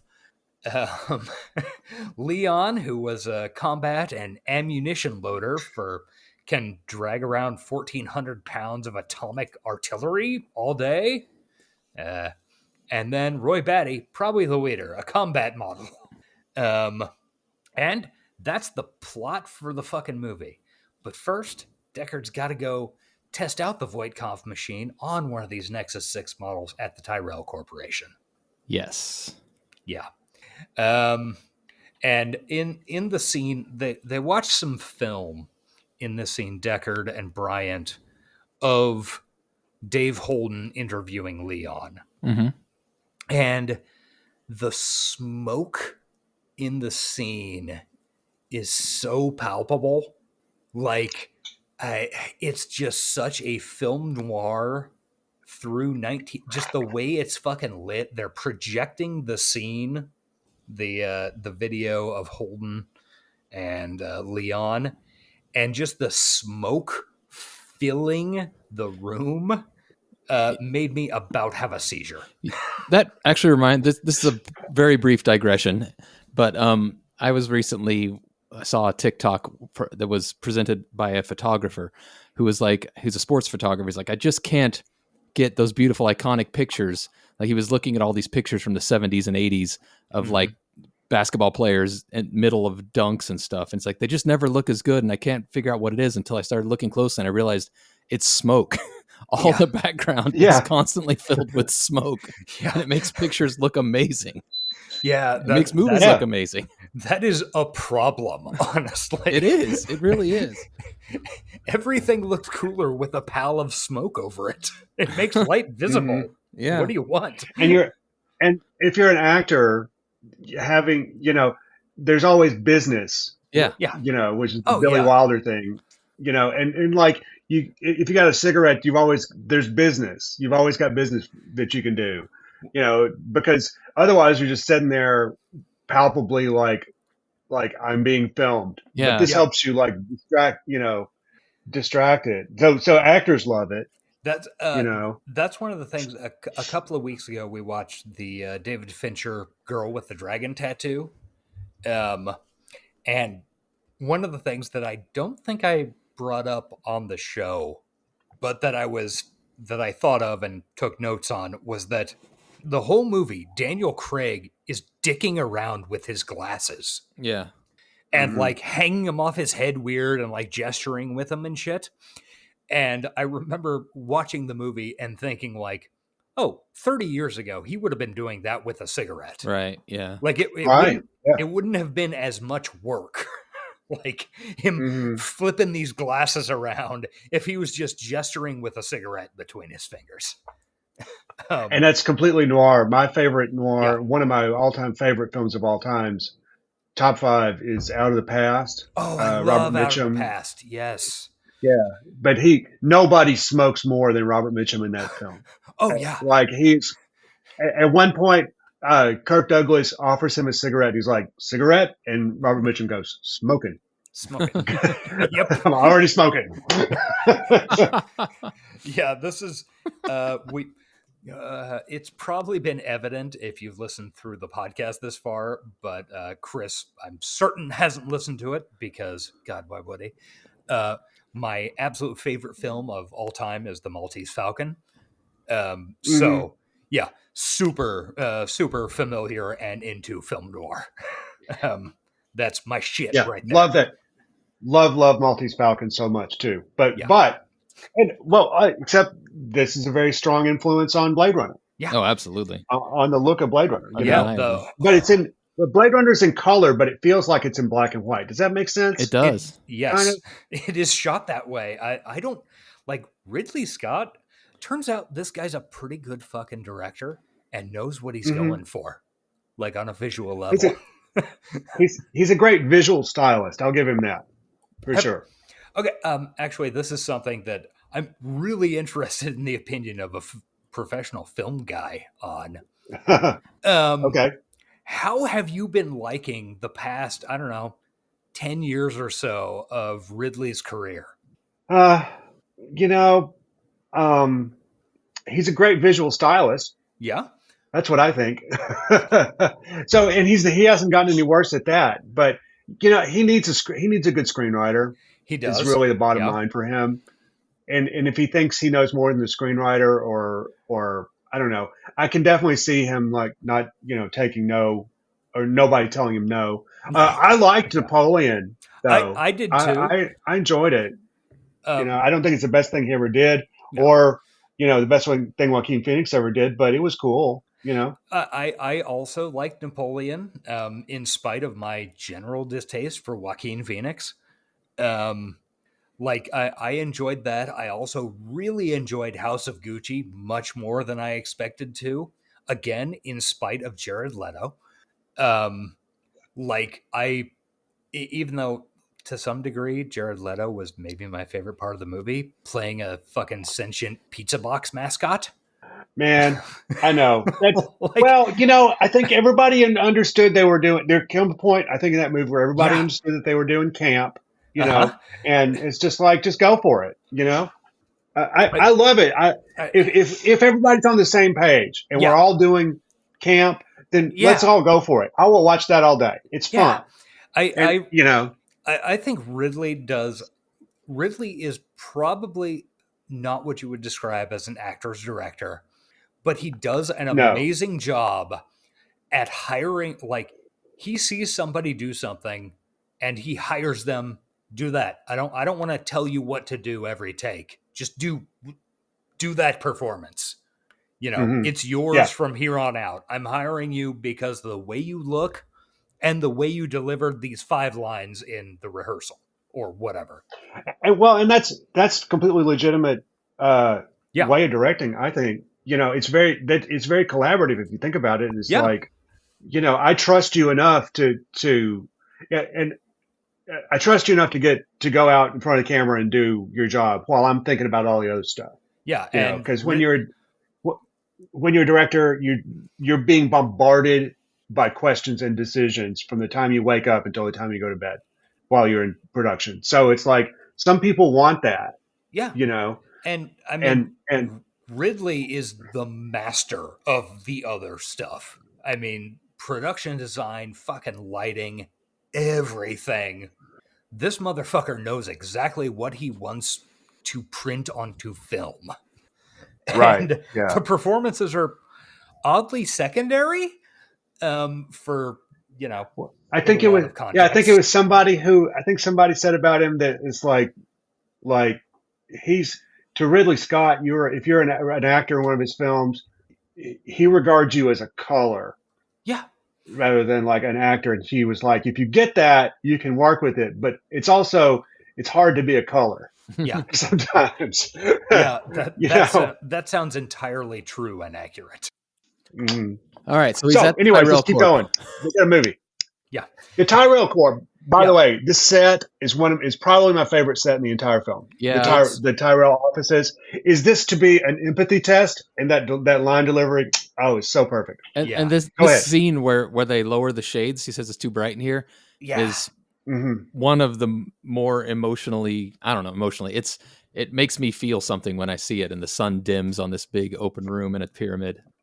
Well, and this Hmm. is like literally the exact scene that I was thinking of when I was talking about Ridley Scott knows lighting and Mhm. production design. Like, there is absolutely no reason in this scene Hmm. that literally all of the lighting appears to be reflected off of a surface of water. Like, everything is Yeah, you're right. shimmery for no reason. Like, it has no purpose in the scene, but it makes the scene.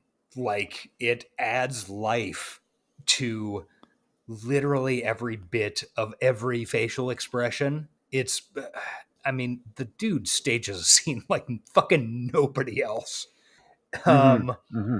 and literally everything in this set looks so cool. The way everything is sloping in, It's a it's this, pyramid. it's a big stone mausoleum. Yeah. And it's the top of the pyramid. Right. Very pointedly, it's the top of the pyramid because that's Yeah. Tyrell's office. Yeah. And we meet Rachel, who is the love interest in the film, and Sean. It's played by Sean Young in one of her very first roles, and her haircut is an entire sexuality on its own. Hey, let's just come out and say it. That hair fucks. Okay. It absolutely does. Yeah. If you go to your stylist and say, "I want a haircut that fucks," you're getting You're like, this is what it is. you're getting the Yeah. Rachel. Wait, that's a different haircut, actually. Oh, that is exactly a different. That is the one of two names that are a haircut. Yeah. Perfect. Yeah. So we meet Rachel, who is a perfect, fucking beautiful film noir. Like halfway cross between femme fatale and innocent. She's got fucking lips that are a shade of red, completely unavailable in the civilized world because I'm sure all the ingredients contain cancer. And by the way, the hair would be impossible to replicate in the year of our Lord 2024 because of the ozone layer. Yeah. Well, so it's also interesting that it's like, is this part, Rachel is supposed to be the daughter of like a wealthy industrialist, right? Yeah. The niece. Basically, yeah. The niece, how, that's right. How she's presented, but, and this is the fashion. So in Los Angeles in 2019, everybody's all about like the 40s haircuts. Yeah, everybody, like the updos. Everybody's looking 1948, and boy, is it a great look. Yeah, lots of fur too. That was not how 2019. Yeah, that's not how 2019 really was. No, they're Sadly. really more into the 80s and 90s in that period, I believe. So we get introduced to a fake owl. Who, interestingly enough, and we're definitely not going to see this again in the future, has the red eye effect that you used to see from film cameras. Mm-hmm. Oh yeah, all the replicants have that. Yeah, which is that only came out in the final cut, though, right?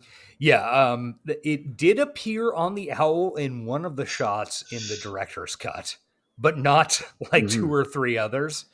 Ridley went ahead and added that digitally for the final cut. Like an easier test than Voight-Kampf detecting artificial forms. But I think that's one of the things where the camera is showing us things that the character on screen cannot see. Right, yeah. It's also the backstory for this movie. Okay, the whole point is, one of the points is Deckard a replicant? And the answer doesn't matter. Yeah. But amusingly, Ridley Scott and Harrison Ford comes down on completely opposite sides of this.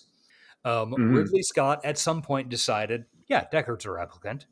And Harrison Ford says, that was never in the script. I didn't play him as a replicant. Except he said it a lot more stoned. Yeah. So it is a question of from Do Androids Dream of Electric Sheep? And, Dick kept coming back to, like that alienation, the like feeling of unrealness that he had in his life, which, let's just come out and say it was probably because of his crippling amphetamine addiction.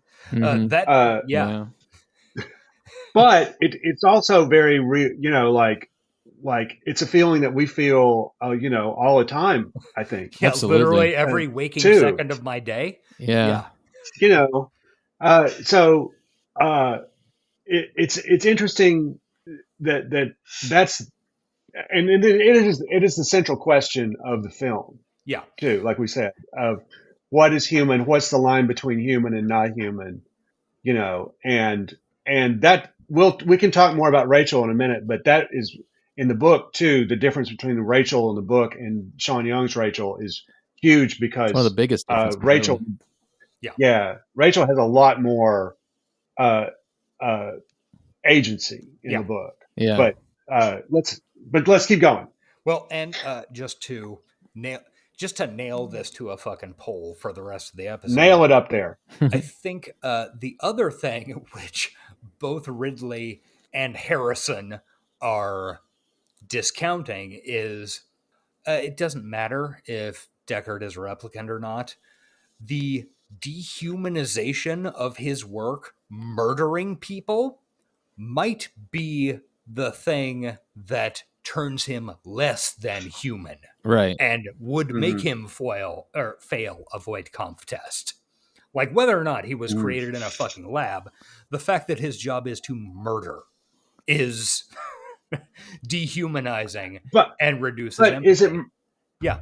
But is it murder, or Exactly. is he just retiring faulty machines? Yeah. Is it murder when I like take my old car to the junkyard?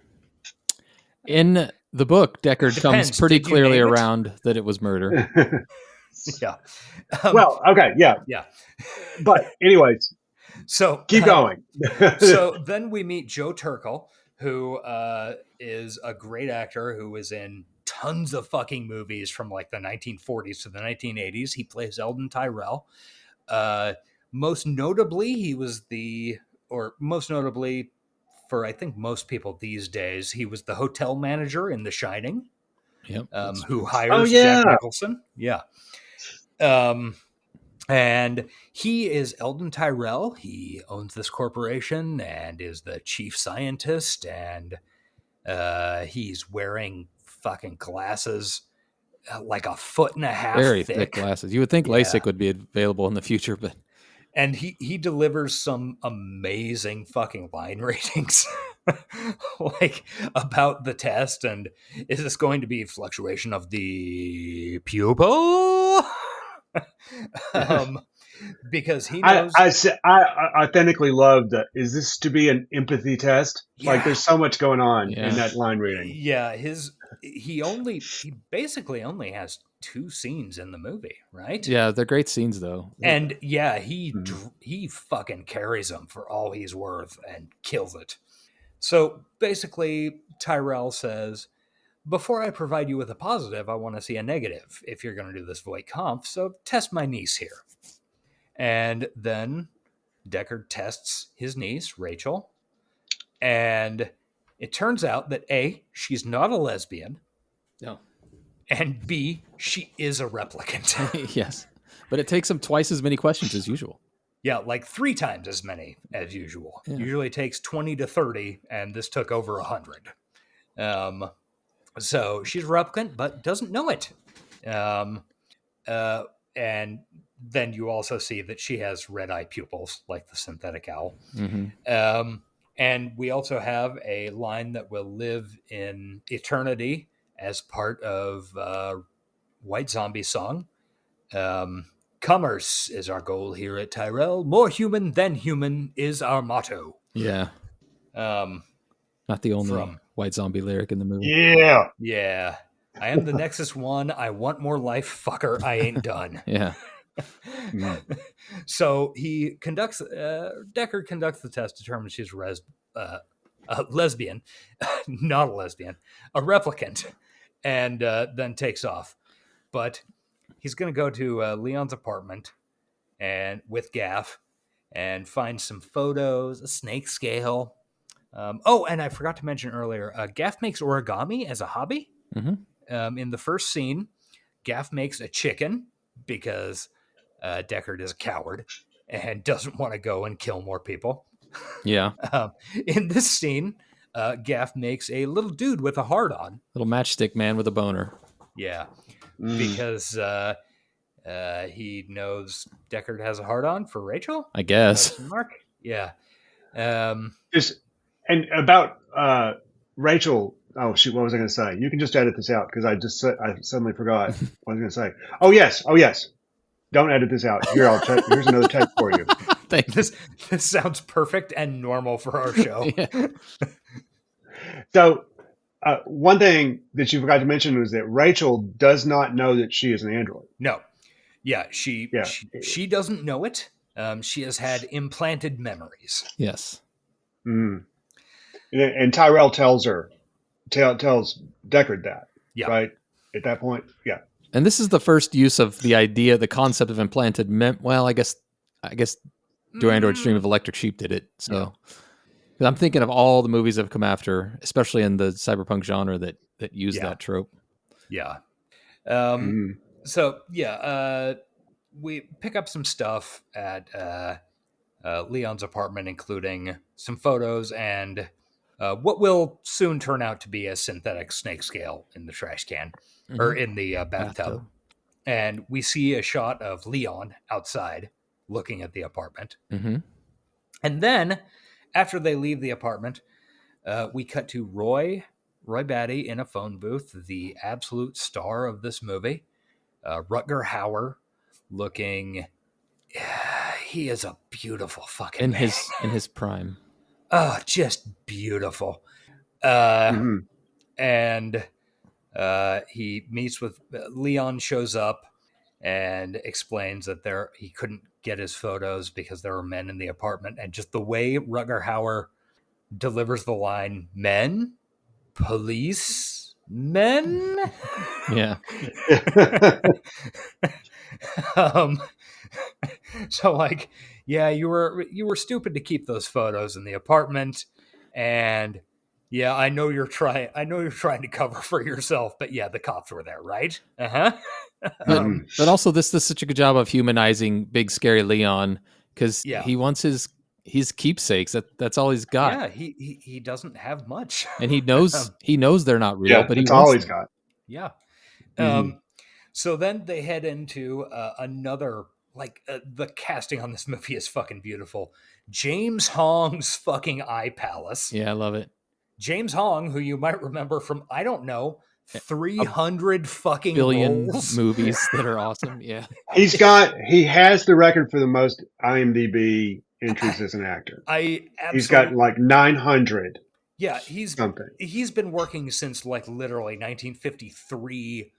Up until, and he's still working. He's got 2 upcoming on IMDb right now. I'm looking at. Yeah, he was in Everything Everywhere All at Once, and great in it. I mean, he was in a Tenacious D music video.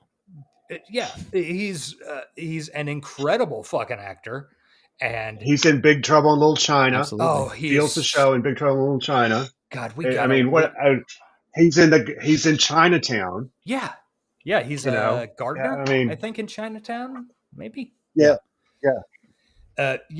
Anyway, one of the great Butler. Okay. Yeah, he has a absolutely pivotal role in Chinatown. Though. Yeah, he's John Huston's butler. That's right. Yeah. He's an incredible fucking actor, and he gives a hell of a performance here. Just like, it's just a wild fucking thing. Leon and Roy go into this guy's fucking eye manufacturing. Holy shit. I didn't realize he voiced Covetous Shen in the Diablo series, which probably doesn't mean anything, but he's the gem dealer who's a fun little interesting, not super important character in Diablo. But anyway. Hey, the man works. Yeah, the man works. Yeah, he absolutely does. I mean, and boy, that guy has earned every fucking cent he has ever made. Like, there's years ago, I saw an interview with him about how he was born in Minneapolis. And then like his parents emigrated. He was sent to school in Hong Kong and then came back to Minneapolis when he was like 15, 16, something like that. Just like Tom Waits and that hooker. Yeah, exactly. And he ended up getting drafted into the army in like 1952. So the Korean War. And he is an entirely Chinese dude. And he got saved and his showbiz career because a commanding officer on the base that he was doing basic training at, like apparently there had to be like a talent show night to entertain everybody. And he was in the talent show and was just like eating it up on stage. And his commanding officer at basic training said, "No, we're going to put you in the entertainment corps because if we end up sending you to Korea, you're going to die one way or the other. Either the Chinese and Koreans are absolutely going to kill you because you're a traitor, or if you end up having to retreat as part of the American forces, you're going to get accidentally shot as a spy." Yeah. Yeah. So this one dude saved his life and started his entertainment career. And thanks to him, we have some incredibly good roles, including this one, in which he is an eye maker. Yes. So he's making. This is the scene that creeps me out the most of this entire movie. Oh, it's Yeah, fucking Roy is, wild. or Rutger Hauer is menacing in this scene. Rutger Hauer is so menacing, and Leon is just, he's playing like a, is it Tom from, shit, Jesus Christ. I'm a Pet the Bunny. Fuck, it's not Great Gatsby. Oh, from Mice and Men? Mice and Men, yes. Yeah, he's playing just a, Leon is smarter than this, but he is playing a cruelly stupid, just placing eyeballs on his shoulders and like, look at this. Yeah. Lenny is what you're trying to think of. Yes, Lenny. Jesus. Lenny from Mice and Men. Yeah. Yeah, and Roy is so fucking terrifying walking into this sub-zero environment and quoting fucking Blake. Fiery, the angels fell, deep thunder rolled around their shores, burning with the fires of Orc. That's awesome. Just like, what the fuck is, like, where does that speech come from? I don't know. Rutger Hauer's the coolest motherfucker of all time. Maybe he did it on the spot, knowing Rutger Hauer. Who knows? Yeah. And also, James Hong delivers some incredible lines. "You not come here, illegal!" Which I have used in Shadowrun multiple times. That's illegal! He also dies really creepily. Yeah, he does. As the cold gets him. Yeah. Basically, they want, because he knows that because Roy knows that James Hong designed their eyes, and says, "If only you could see what I've seen with your eyes." James Hong provides them with the way to get to the Tyrell Corporation, because we discover here that the primary motivation for the replicants is to extend their lives. And it had been established earlier, they only had 4-year lifespans. Mm-hmm. But Roy and the others don't like that idea because they're living beings who don't want to die. And Roy's almost up. Relatable. Yeah. Yeah. Turns out that's a concern for people. Yeah. So they right. get. So they're just. So replicants, they're just like us. Yeah. They also fear death. That's kind of the. Yeah, you just kind of summed up the movie. That is the message. Yeah. Yeah. It really nails it. It's right there.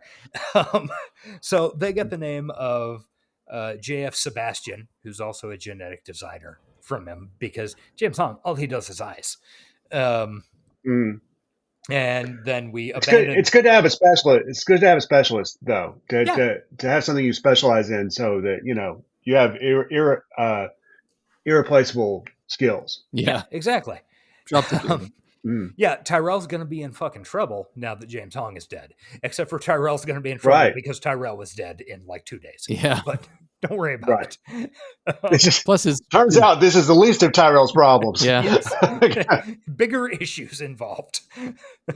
Yeah. Okay, so they get J.F. Sebastian's name, which is going to come back in a little while. Then we go to Deckard's apartment. It is this Mayan context Frank Lloyd Wright house, which I think is the Ennis Brown house in L.A., that they didn't actually shoot in because just the way the house is built is too hard to get cameras in, but it's all out of poured concrete with these Maya, not stencils, but molds on the walls. So they took molds off the walls of this house and then built a set in styrofoam. Oh, wow. I didn't know that. The set cost $145,000. Jesus Christ. In part because in 1981, there was an actor's strike, but it was after the movie had entered pre-production. So they ended up having like a 3 or 4 month period where they were in pre-production and they couldn't do the movie. So they just had all these people on payroll building shit. Oh, okay. It looks awesome. Yeah, and it really pays off. Well, that's the movie's secret. It the really the is. extended time is really the secret weapon. Yeah. You know, Yeah. Doom Part Two got delayed, and Yeah. they worked on it some more. Yeah. And You they know, used and every and second of well, that. Dune Part 1 got delayed by they COVID. did. Yeah, and Fury Road. It took 18 years to make Fury Road. Oh, man. So- Yeah. I'm excited to see Furiosa. Yes. Oh, yes. I could talk about that a lot. Let's keep going. No, Okay. let's not go. Sorry. Yeah. We'll Yeah. get into a whole fucking Miller thing, and yeah. Oh, yeah. So That's another thing. Yeah. turns out that Rachel is at Deckard's apartment, and she is really trying to convince him and subtext herself that she's real. She shows him these photos and like, look, here's me as a little girl, and and then he explains all of her memories to her Yeah. because he knows them because he read her file, and she feels hurt and upset. He about doesn't this. have exactly good bedside manner. Yeah, he's being a real fucking dick about it. Well, she's a toaster. Yeah. I'm not going to like spare my Roomba's feelings. That's Yeah. true. Yeah. But this is what's so this scene is what's so fascinating to me. That's the biggest difference between this and the book, because she, like, my reading of this scene in the book is that she comes to him and seduces him on purpose Mm-hmm. in order. Yeah. But she knows she's a replicant in the book, Yeah. though. Yeah. And yeah.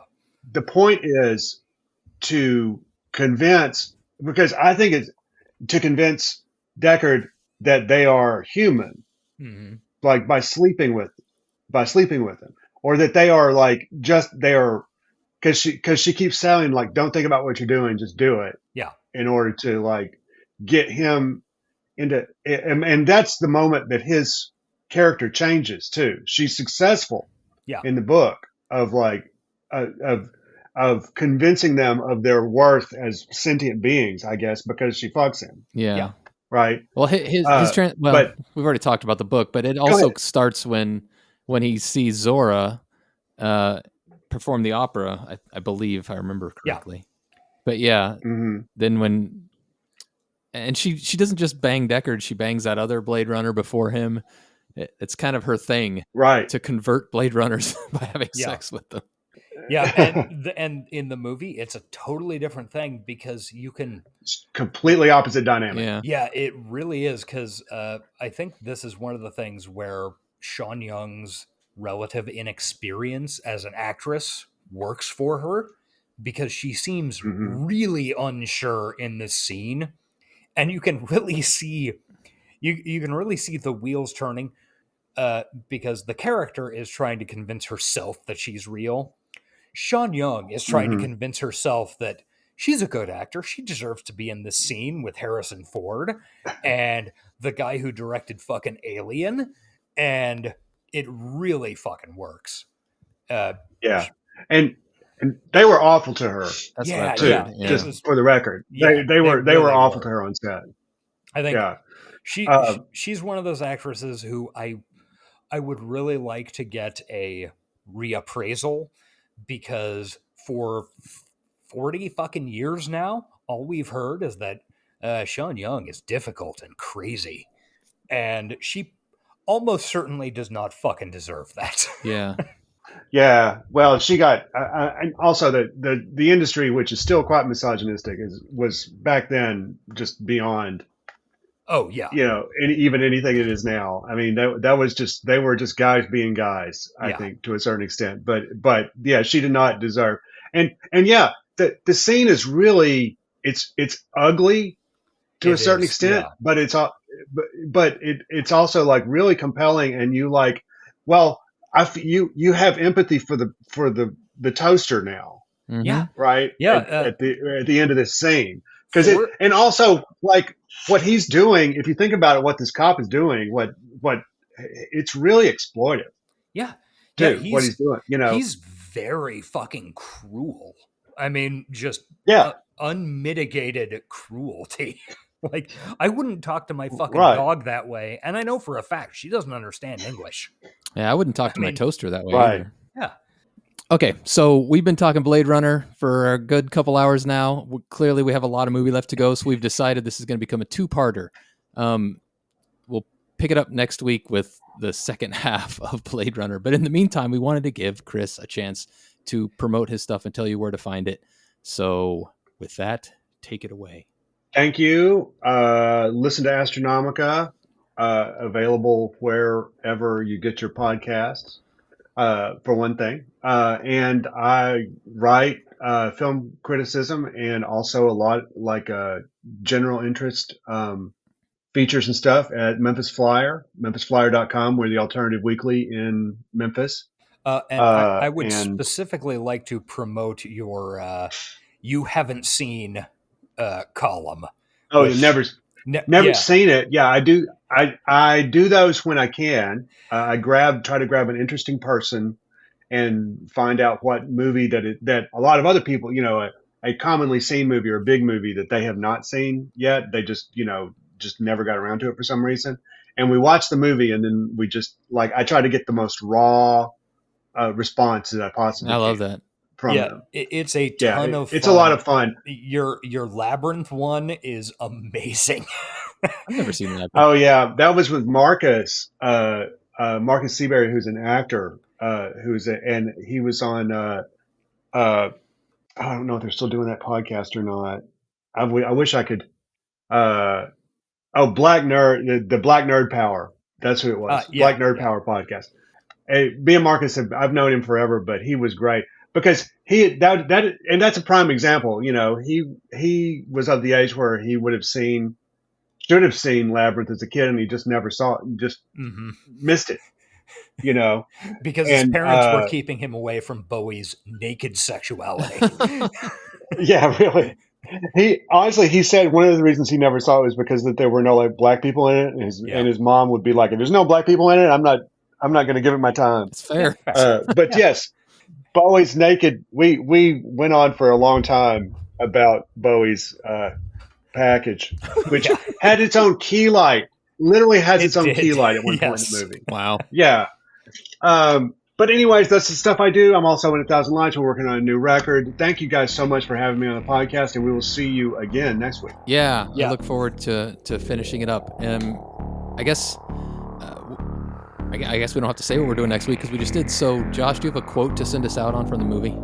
Oh, sure. Why not? A billion. Yeah. Do not come here.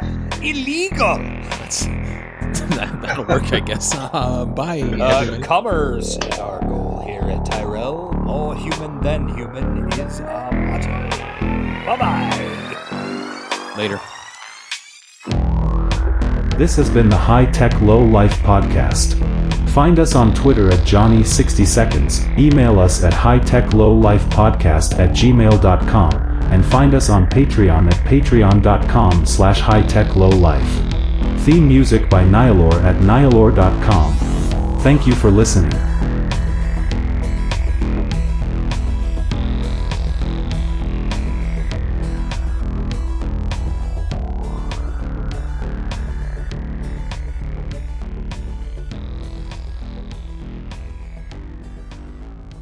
Keep it moving. Come on, what are you waiting on? Let's go. They're trashing our rights, man. They're trashing the fluid data. They're trashing. Everybody, hide the planet. Shut up and get in the car.